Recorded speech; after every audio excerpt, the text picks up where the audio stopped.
네, 오늘 우리가 이 새벽 시간 가운데 함께 나눌 하나님 말씀은 로마서 4장 17절에서 25절까지 기록되어 있는 본문의 말씀입니다. 바울은 오늘 우리가 함께 나눌 말씀 바로 앞부분에 기록되어 있는 말씀들을 통해서 율법에 속한 자와 아브라함의 믿음에 속한 자를 구별하여서 언급을 하고 있는데, 이는 혈통적인 이스라엘 백성들과 영적인 이스라엘 백성들을 의미하고 있는 표현들이라고 할 수가 있습니다. 아브라함은 모세가 율법을 받은 때보다 430년 전에 살았던 인물이었습니다. 그래서 바울은 갈라디아서 3장 17절과 18절에 기록된 말씀에서 아브라함이 하나님과 맺은 언약이 430년 뒤에 생긴 율법으로 말미암아서 바뀌어지거나 폐허해질 수 없다라고 이야기를 하고 있는 것입니다. 바울은 16절에 기록된 말씀에서처럼 구약의 율법 아래 살았던 이들도 본질적으로는 아브라함의 믿음으로 구원을 받은 것이고, 신약시대를 살아가는 믿음의 후손들 또한 아브라함의 믿음으로 구원을 받은 것이다 라고 이야기를 하며, 아브라함은 혈통적 이스라엘 백성들의 조상이기도 하지만 동시에 영적 이스라엘 민족들의 조상이기도 한 것임을 분명하게 밝히고 있는 것입니다. 그러면서 오늘 말씀을 통해 믿음의 표상이라고 할 수가 있는 그 아브라함의 믿음은 어떤 믿음인지를 잘 설명을 해주고 있습니다. 오늘 말씀에서 증거하는 아브라함이 가진 믿음의 핵심은 17절에 기록된 바와 같이 하나님께서 죽은 자를 다시 살리시며 없는 것을 있는 것으로 부르시는 분이시다라는 사실을 믿는 것이었습니다. 죽은 자를 다시 살리신다라는 것은 부활의 능력을 믿는다라는 것이고, 없는 것을 있는 것으로 부르신다라는 것은 창조의 능력을 믿는다라는 것을 의미합니다.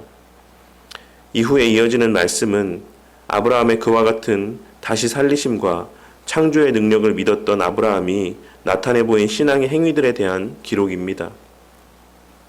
그런데 우리는 아브라함이 본래 어떤 사람이었는지를 잘 알고 있습니다. 아브라함은 그가 99세 되던 때에 하나님께서 아들을 주실 것이다라고 말씀하시자 웃었던 자였습니다. 그리고 그것은 그 아내 사라도 마찬가지였습니다. 그리고 또한 아브라함은 하나님의 약속을 믿음으로 끝까지 인내하며 기다리지 못하고 아내 사라의 권유대로 여종 하갈을 첩으로 맞이하여 이스마엘을 낳았던 자였으며, 또한 아브라함은 가나안 땅에 가뭄과 기근이 들자 애굽으로 내려갔고 자신의 아내를 여동생이라고 거짓말함으로써 자신의 신변을 보호하고 지키려고까지 했던 사람이었습니다. 하지만 아브라함은 하나님과의 25년간의 동행하는 삶의 시간들 속에서 하나님을 더 깊이 만나고 하나님에 대하여 더 온전히 알아갔습니다. 하나님께서는 아브라함과 함께한 25년의 그 시간들 가운데 아브라함으로 하여금 자신에 대하여 더 온전히 알 수 있게끔 수많은 가르침들을 주시고 체험들을 허락해 주셨던 것입니다. 그 결과 아브라함은 자신의 독자 이삭까지도 하나님께 바치는 믿음의 수준에까지 이르게 되었던 것입니다. 예전에도 해당 본문에 관한 설교의 그런 내용들 가운데 함께 나누었던 것처럼, 당시 아브라함은 우리가 함께 다시 돌아오겠다라고 이야기를 하고 산에 올랐다라는 사실을 잘 알고 있습니다. 그리고 아브라함이 그와 같이 자신 있게 말할 수 있었던 것은 오늘 말씀에서와 같이 아브라함에게는 이삭을 통해 성취하실 하나님의 언약에 대한 확신이 있었고, 그렇기에 이삭이 설령 죽을지라도 그 죽음 가운데서 다시 살리셔서 그 언약을 성취하실 것을 굳게 믿고 있었던 것입니다. 그래서 아브라함은 내가 분명 이삭을 제물로 드릴 것이기는 하지만 그럼에도 불구하고 하나님께서 다시 살려주실 것을 확신하였기 때문에 우리가 다시 함께 돌아오겠다라고 자신 있게 이야기를 하고 산에 오를 수가 있었던 것입니다. 그런데 아브라함의 이 의롭다 여김을 받은 믿음의 행위들에 대한 기록은 그저 아브라함 한 사람이 의로운 사람이었다라고 칭찬받게 하시기 위함이 아니라 오늘 말씀은 우리를 위함이라고 기록을 하고 있습니다. 하나님께서 아브라함의 믿음의 순종의 모습을 기록해 하시고 그 행위들을 의로운 행위라고 인정해 주신 것은 궁극적으로는 후에 아브라함과 같은 믿음을 통해 하나님의 백성으로 자녀로 살아갈 우리 모두를 위함이라고 말씀하고 있는 것입니다. 이 말이 무슨 의미입니까? 참된 믿음이 무엇인지를 우리 가운데 분명히 알려주시기 위해 아브라함이라는 그와 같은 믿음의 본을 우리 가운데 나타내 보여주신 것이다라는 의미입니다.